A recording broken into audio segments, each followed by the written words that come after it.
At ito na nga, may dumating nga sa atin ulit na package. Ito nga pala yung binili natin sa TikTok shop. Okay, bubuksan lang natin. Okay naman yung lalagyanan niya, secure naman at naka-bubble wrap. Okay, so nakita ko na agad yung kahon niya, kaya ito na siya. Alright, hindi ko lang maintindihan pero ito yung mini filter na 3-in-1 na binili natin sa TikTok shop at agad-agad na natin yung bubuksan at titignan kung wala siyang damage syempre.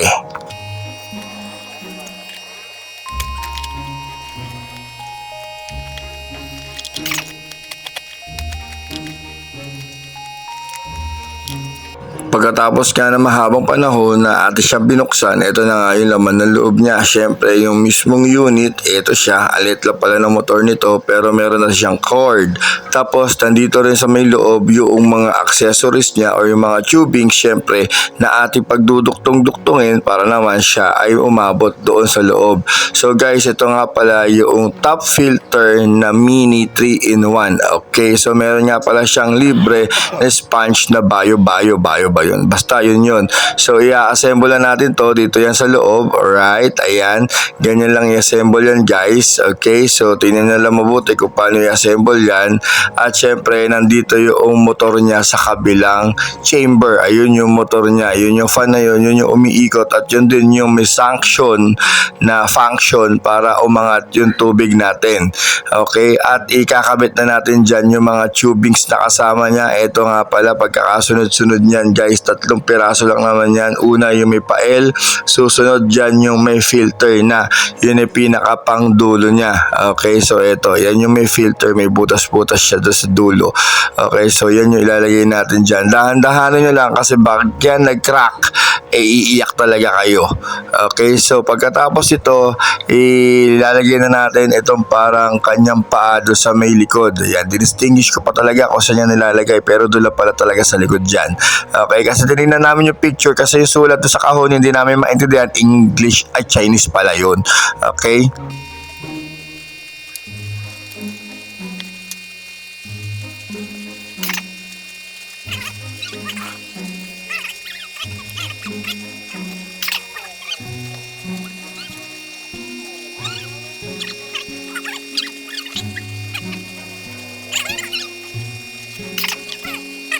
At syempre dito natin yan ilalagay sa may bagong aquarium na to para yung filter na ginawa kong DIY is maalis na natin. So dito natin yan ilalagay sa may likod. Sakto rin naman siya kahit hindi rimless guys yung ating aquarium. Pasok pa rin naman yung kanyang basta yun. Okay, ganyan kasi ang setup niyan. So sasaksak nyo lang yan. Okay, so pag naisaksak nyo lang yan guys, lalagyan nyo muna ng tubig para makahigop siya ng tubig galing doon sa aquarium. Tapos ready na yan. Depende sa inyo kung saan nyo ilalagay siya. Okay, so eto na, lalagyan na natin ng tubig. Ayan, unti-unti lang yung paglagay ng tubig. Hayaan nyo lang siya sumipsip or humigop yung kanyang tubo na nandun nakababad doon sa may tubig mismo na aquarium. Pag humigop na yan, well, syempre okay na yan. Meron nga palang adjustan dito yan ng flow niya kung gusto nyo malakas or mahina lang yung itim na nasa labas na yan.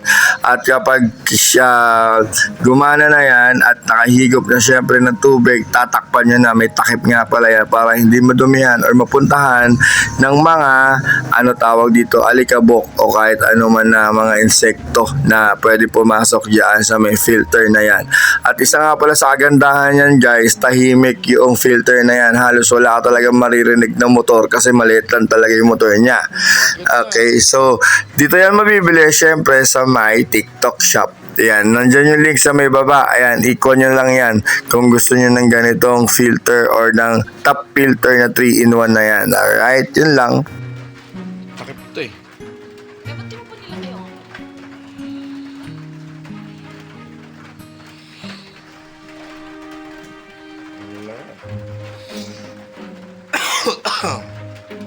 Diba? Doon may ginawa.